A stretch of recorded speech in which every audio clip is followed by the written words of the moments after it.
दिवाली धनतेरस की सभी को शुभकामनाएं मेरी तरफ से। आप सभी को धनतेरस मंगलमय हो, ऐसा मेरे तरफ से। पूज्य गुरुदेव जी ने बताया है कि दिवाली धनतेरस के पहले आता है और धनतेरस पे साफ़ सफाई करने पर क्या क्या अपने घर से सामान फेंके, क्या क्या न फेंके।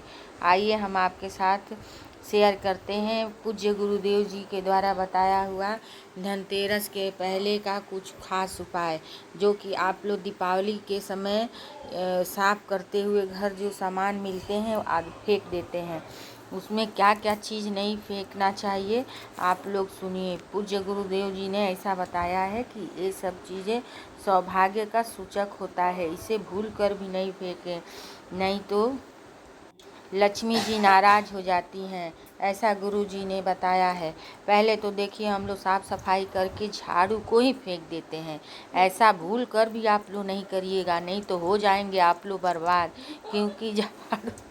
क्योंकि झाड़ू में लक्ष्मी जी का वास होता है। और देखिए हम लोग ये भी करते हैं कि क्योंकि देखिए हम लोग जो हैं कि धनतेरस पे झाड़ू खरीद के लाते हैं, और जब खरीद के लक्ष्मी जी को प्रवेश करते हैं उसी लक्ष्मी जी को कैसे फेंक सकते हैं। इसलिए आप लोग भूल कर भी झाड़ू ना फेंकें, बल्कि झाड़ू को कहीं छुपा कर रख दें।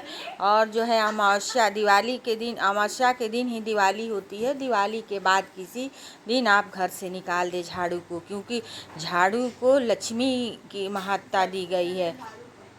दूसरा चीज़, अगर घर साफ़ सफाई करते समय यदि आपको लाल कपड़ा दिख गया हो, लाल कपड़ा जिसे घर साफ़ सफाई अलमारी कर रहे हैं उसमें लाल कपड़ा दिखता है, तो आप उसको भी न फेंकें, क्योंकि लाल रंग जो है लक्ष्मी का सूचक है, लक्ष्मी का प्रतीक है। देखिए हम लोग लाल घर लेके आते हैं कपड़ा, उस पर लक्ष्मी जी गणेश जी को विराजमान करते हैं, इसलिए आप लोग लाल वस्त्र न फेंकें। हाँ, दिवाली के बाद उसको कहीं आप ले जाके रख दें, लेकिन दिवाली से पहले ये काम भूल कर भी नहीं करें, नहीं तो लक्ष्मी जी नाराज़ हो जाएंगी। ये मेरे पूज्य गुरुदेव जी का बताया हुआ जो है नुस्खा मैं आप लोग के साथ शेयर कर रही हूँ, आप लोग इसे ध्यानपूर्वक कीजिए। तीसरा यह है कि अगर जो पूजा की साफ़ सफाई करते समय शंख मिलता है, शंख हुआ, कौड़ी हुआ, तो निकाल के लोग फेंक देते हैं और फिर जाके दूसरा लाते हैं। ऐसा कभी नहीं करना चाहिए, ऐसा भूल कर भी नहीं करना चाहिए, क्योंकि उसमें आप पूजित लक्ष्मी जी का निवास होता है। आप जाके दूसरा खरीद के लाते हैं, उसको फेंक देते हैं। शंख, गोमती चक्र, कभी ये सब नहीं फेंकना चाहिए, क्योंकि ये सब भी लक्ष्मी जी का ही स्वरूप है। हाँ ठीक है, दिवाली के बाद जो है कुछ दिन के बाद आप लोग कहीं ले जाके पीपल के पेड़ या मंदिर में इसको रखावें, फेंके नहीं, यहाँ कहाँ कहीं नहीं, नहीं तो लक्ष्मी जी कुपित हो जाती हैं। इस बात का आप लोग विशेष ध्यान दें, क्योंकि पंडित जी ने ऐसा बताया है कि लक्ष्मी जी एक बार कुपित हो जाएंगी, फिर बहुत समय लगेगा उनको मनाने में। चौथा जो है कि मोरपंख, घर की साफ़ सफाई में अक्सर मोरपंख मिल जाते हैं, लगे रहते हैं, मोरपंख जो है लोग निकाल के फेंक देते हैं। मोरपंख को कभी घर से नहीं फेंकना चाहिए, क्योंकि मोरपंख जो है विष्णु भगवान लक्ष्मी माता का स्वरूप है। मोरपंख को साफ सफाई करके उसको पूजा में रख के उसको धूप दीप अच्छे से उसका पूजन विधि पूजा करना चाहिए। मोरपंख को कभी अनादर करके नहीं फेंकना चाहिए। मोरपंख जो है कि अपने घर में रखिए, उसको कभी फेंकिए नहीं। ये नहीं कि साफ सफाई कर रहे हैं तो उसको हटा दिया, नहीं तो लक्ष्मी जी नाराज़ हो जाएंगी। ऐसा जो है कि पूज्य पंडित जी ने बताया है, उन्हीं के बताए हुए अनुसार मैं सरल भाषा से आप लोग को बता रही हूँ। पांचवा और आखिरी है खंडित मूर्तियाँ।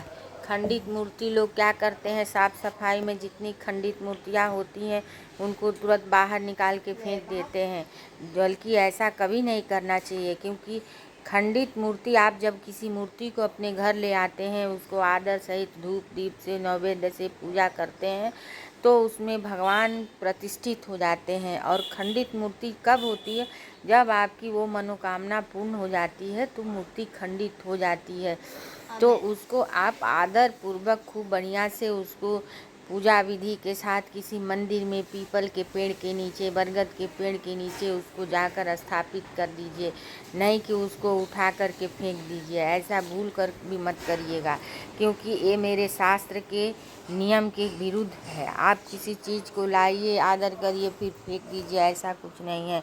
ये सब चीज़ है जो मेरे पूज्य गुरुदेव द्वारा बताया गया सारा उपाय है। आप लोग कृपया इन सब पे ध्यान दीजिए। अंतिम उपाय ये है कि जब आप घर साफ सफाई करते हैं तो उसमें पुराने पर्स आपको अपने मिलते हैं, उसमें 1 सिक्का 2 सिक्का रहता है। आप क्या करते हैं कि उस पर्स को उठा के किसी दाई मजदूरा को दे देते हैं या फेंक देते हैं। ऐसा आप भूल के भी धनतेरस के पहले, दिवाली के पहले ना करें, क्योंकि आप उसमें लक्ष्मी जी का निवास रहता है। आप जिस पर्स में साल भर पैसे रखते हैं उसमें लक्ष्मी जी विराजमान है, इसलिए आप ऐसा कद्दप ना करें, उसको झाड़ पोंछ के रख दें। दिवाली के बाद आप जब धनतेरस को लक्ष्मी पूजन करेंगे, दिवाली को धनतेरस का गोवर्धन पूजा को करेंगे, उसके बाद जो है कि आप उसको किसी को दीजिए। दिवाली के पहले कुछ ये सब नहीं दीजिए, क्योंकि लक्ष्मी जी के बुलाने का समय होता है। ये दिन कभी देने का नहीं होता है, ये सब फेंकने का नहीं होता है।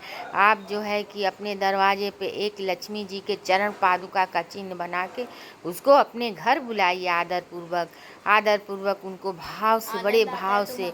आपके यहाँ ये समझिए कि लक्ष्मी जी मेरे घर प्रवेश कर रही हैं। श्री शिवाय नमस्तु।